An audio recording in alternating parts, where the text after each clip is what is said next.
شادی کیا ہوتی ہے؟ ایک مرد اور ایک عورت کے درمیان شرعی گواہوں کی موجودگی میں اللہ کے نام پر معاہدہ ہونا، اس کو شادی کہتے ہیں۔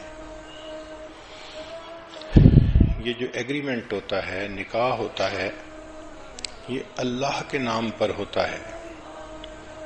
اللہ تعالی ہی کا نام اتنا اچھا ہے کہ وہ حرام کو حلال کر دیتا ہے۔ آپ دیکھیں، قربانی کے جان پر اللہ کا نام نہ لیا جائے تو وہ حرام۔ اسی طرح مرد اور عورت کے تعلق کے درمیان اللہ کا نام آئے گا تو عورت حلال ہوگی، وگرنہ دونوں کا ملنا ایک دوسرے کے ساتھ حرام ہوگا۔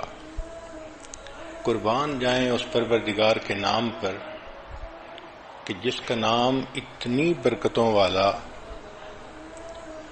فرمایا وَاتَّقُوا اللَّهَ الَّذِي تَسَاءَلُونَ بِهِ وَالْأَرْحَامَ۔ دیکھا، اللہ کے نام پر عورت مرد کے لیے حلال ہوتی ہے، مرد عورت کے لیے حلال ہوتا ہے۔ تو اس شادی خانہ آبادی میں اس اللہ کو نہ بھولیں جس پروردگار کی وجہ سے دونوں میاں بیوی بنے۔ نکاح سے پہلے دونوں ایک دوسرے کے لیے غیر محرم تھے۔ لڑکے کے لیے لڑکی کو دیکھنا حرام، لڑکی کے لیے لڑکے کو دیکھنا حرام۔ اتنی اجنبیت، دوری۔ اللہ کا نام درمیان میں آیا، اتنے قریب ہو گئے کہ اب وہ بیوی سب اپنوں سے بڑی اپنی بن گئی، شریکہ حیات بن گئی۔ اس لیے شادی کے مقاصد ذہن میں رکھنے ضروری ہیں کہ یہ ایک بندھن ہے جو ایک مرد اور عورت کے درمیان ہوتا ہے گواہوں کی موجودگی میں اللہ کے نام پر۔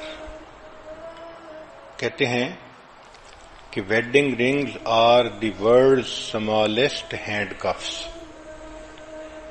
کہ یہ جو ویڈنگ کی رنگ ہوتی ہے یہ دنیا کی سب سے چھوٹی ہتھ کڑی ہوتی ہے، دونوں ایک بندھن میں بندھ جاتے ہیں۔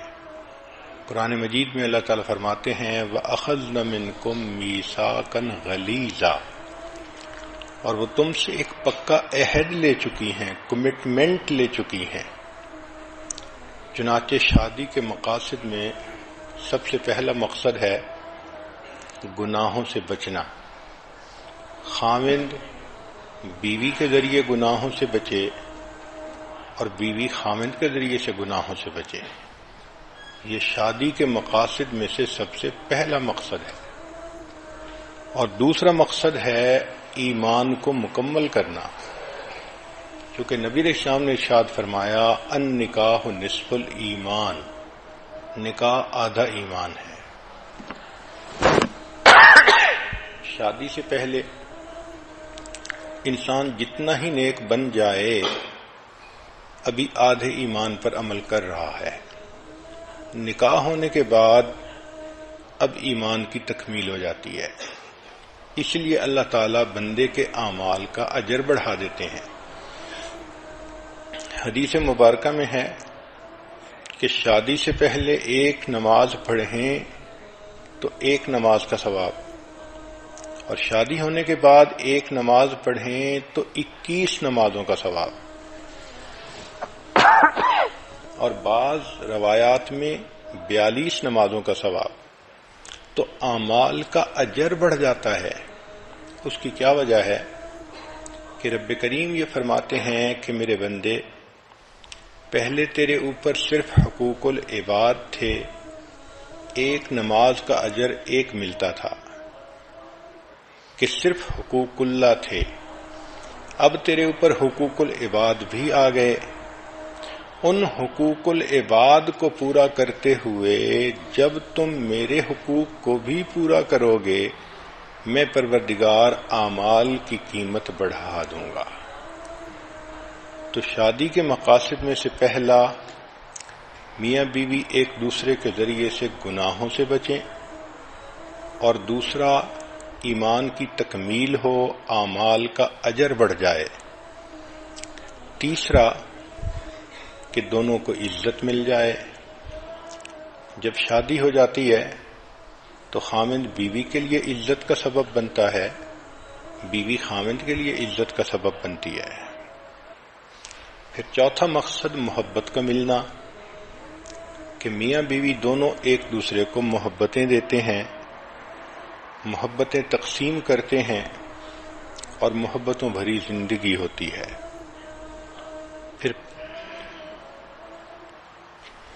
پانچواں مقصد ہے شریک حیات کا ملنا، کہ انسان زندگی کا ساتھی پا لیتا ہے، زندگی کے حالات کے اتار چڑھاؤ میں کوئی اس کا اپنا ہوتا ہے، وہ ایک دوسرے کے ساتھ شیئر کر سکتے ہیں، وہ دونوں مل کر زندگی کے غموں کا بوجھ اٹھا سکتے ہیں۔ پھر چھٹا مقصد ہوتا ہے اولاد کا ہونا، چنانچہ فطری خواہش ہے ہر انسان کی کہ اولاد ہو، اس لیے انبیاء کرام جیسی بزرگ ہستیاں بھی اللہ سے اولاد کے لیے دعائیں مانگتی رہیں۔ حضرت زکریا علیہ السلام نے دعا مانگی، رب انی وہن العظم منی واشتعل الرأس شیبا، اے میرے پروردگار اتنا بوڑھا ہو گیا ہوں کہ میری ہڈیاں بوسیدہ ہو گئیں اور میرے بال سفید ہو گئے، لیکن ابھی بھی میں آپ کے درگاہ سے اس نعمت کے حاصل کرنے میں مایوس نہیں ہوا، میں ابھی بھی دعا مانگتا ہوں۔ تو دیکھو بڑھاپے میں بھی انسان کی یہ تمنا ہوتی ہے، اسی طرح ہر عورت کے دل کی فطری خواہش ہوتی ہے کہ اللہ مجھے اولاد کی نعمت عطا فرمائے۔ اور ساتواں مقصد ہوتا ہے پرسکون زندگی گزارنا۔ اس لفظ کو سمجھنے کی کوشش کریں کہ آج کل ذہنوں میں یہ بات سما گئی کہ کوئی غم ہونا ہی نہیں چاہیے، پریشانی ہونی ہی نہیں چاہیے۔ ایک کافر کی سوچ اور ہوتی ہے، مومن کی سوچ اور ہوتی ہے۔ کافر یوں سوچے کہ کوئی پریشانی نہیں ہونی چاہیے تو وہ سوچ سکتا ہے، مگر مومن تو جانتا ہے کہ دنیا دار المحن امتحان گاہ ہے، اور اس امتحان گاہ میں حالات عدلتے بدلتے ہیں، کبھی اللہ خوشی دے کر آزماتے ہیں، کبھی غم دے کر، کبھی صحت دے کر، کبھی بیماری دے کر۔ تو حالات کے اتار چڑھاؤ کو ایکسپیکٹ کرنا چاہیے۔ دنیا کی زندگی پھولوں کی سیج نہیں ہے، امتحان گاہ ہے۔ آپ کیا سمجھتی ہیں کہ جو دنیا کے بادشاہ ہوتے ہیں ان کو پریشانیاں نہیں ہوتی؟ توبہ توبہ، اتنے پریشان کہ ان کی پریشانیاں کسی شہر کے لوگوں میں تقسیم کر دیں تو شہر کے سارے لوگ پریشان ہو جائیں۔ تو مقصد سمجھیں کہ سکون پانا۔ تو میاں بیوی دونوں پرسکون ہوتے ہیں، اگرچہ تنگی ہو، اگرچہ پریشانی ہو، اگرچہ بیماری ہو۔ تو ان چیزوں کا ہونا الگ بات ہے، اور دلی سکون ہونا یہ الگ بات ہے۔ جب انسان کو یہ محسوس ہوتا ہے نا کہ میں اکیلا نہیں، میرے ساتھ کوئی اور بھی ہے، تو پھر پریشانی نہیں لگتی، پھر دل پرسکون ہوتا ہے۔ اس لیے شریعت نے اتنا خوبصورت لفظ استعمال کیا کہ ایک لفظ سے شادی کا مقصد واضح فرما دیا۔ چنانچہ شادی ہونے کے بعد میاں بیوی مل کر قدم اٹھاتے ہیں، being together, sharing together, doing things together، یہ پھر ان کی زندگی کا اصول بن جاتا ہے۔ اب ہم پر سکون ازدواجی زندگی کیسے حاصل کریں؟ آئیے قرآن مجید کی تعلیمات کو سامنے رکھ کر اس مضمون کی تفصیلات سنیں۔ سب سے پہلے وَمِنْ آیَاتِهِ، اللہ تعالیٰ فرماتے ہیں کہ یہ اللہ کی نشانیوں میں سے ہے۔ تو خاوند بیوی کے لیے اللہ کی نشانی اور بیوی خاوند کے لیے اللہ کی نشانی۔ واقعی اگر اللہ نے میاں بیوی کو نہ بنایا ہوتا تو ہر ایک کی زندگی ادھوری ہوتی، ہر ایک کی زندگی میں خلا ہوتا۔ تو اس سے انسان عزت کرے، خامد بیوی کی عزت کرے کہ میرے اللہ نے اس کو میری زندگی کے لیے بنایا ہے، اور بیوی اپنے خامد کی عزت کرے۔ اور اس بات کو ذہن میں رکھیں کہ ہمارے درمیان جو نکاح کا معاہدہ ہے وہ اللہ کے نام پر ہے۔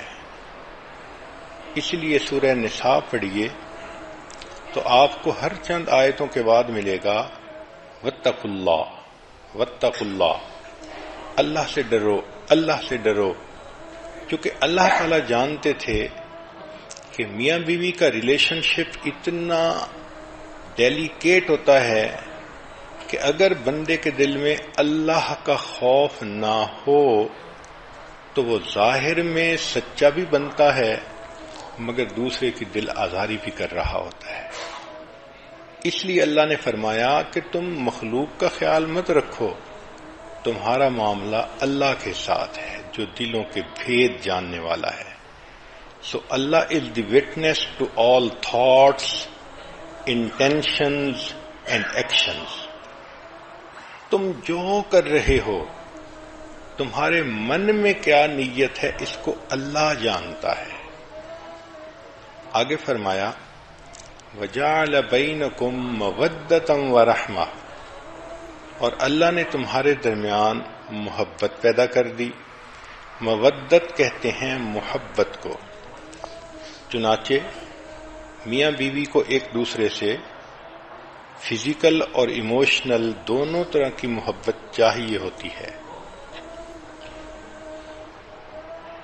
اس لیے میاں بیوی آل سیزن فرینڈز ہوتے ہیں، یہ صرف بہار کے دوست نہیں ہوتے، یہ آل سیزن فرینڈز ہوتے ہیں، اور یہ فرینڈ شپ آپس میں بلٹ اپ کرنی پڑتی ہے، اس پر انویسٹ کرنا پڑتا ہے۔ جتنا ایک دوسرے کی خاطر انویسٹمنٹ کریں گے اتنا یہ محبت مضبوط ہوتی چلی جائے گی۔ ایک دوسرے کو ٹائم دینا، ایفرٹس دینا، کیئر دینا، سپورٹ دینا، ایک دوسرے کے کام کرنا، ایک دوسرے کی ضروریات زندگی میں دلچسپی لینا، اس سے شادی کا بندھن مضبوط ہو جاتا ہے۔ یوں سمجھ لیں کہ میاں بیوی کا ایک ایموشنل بینک اکاؤنٹ ہوتا ہے، جتنا وہ اس کے اندر ان پٹ ڈالتے رہتے ہیں اتنا ان کی شادی پرسکون ہوتی ہے۔ Love is directly proportional to investment. جس چیز پر جان مال وقت لگتا ہے اس کی محبت دل میں آتی ہے، یہ اصول ہے۔ اس کی مثال سن لیجئے، ماں بیٹے کے اوپر کتنی انویسٹمنٹ کرتی ہے۔ 24 گھنٹے کی خادمہ، پہلے کھلاتی ہے بعد میں کھاتی ہے، پہلے پلاتی ہے بعد میں پیتی ہے، پہلے بچے کو سلاتی ہے بعد میں خود سوتی ہے۔ کتنی تھکی ہوئی کیوں نہ ہو، بچے کی آواز آنے پر فوراً اٹھ کھڑی ہوتی ہے اور بچے کی ضرورت کو پورا کرتی ہے۔ تو جب ماں بیٹے کو دودھ پلاتی ہے، اس کی کیئر کرتی ہے، لک آفٹر کرتی ہے، اتنا اس پر انویسٹمنٹ کرتی ہے تو بچے کی محبت بھی اس کے دل میں آ جاتی ہے۔ اتنی ٹچی ہوتی ہے اپنی تکلیف گوارا کر لیتی ہے، بچے کی تکلیف اس سے گوارا نہیں ہوتی۔ انسان تو انسان، جانوروں میں بھی ہم نے دیکھا کہ مدر اپنے بیبی کے بارے میں کتنی پوزیسو ہوتی ہے، پروٹیکٹیو ہوتی ہے۔ اس کی بنیاد کیا کہ ماں کی انویسٹمنٹ ہوئی ہوتی ہے۔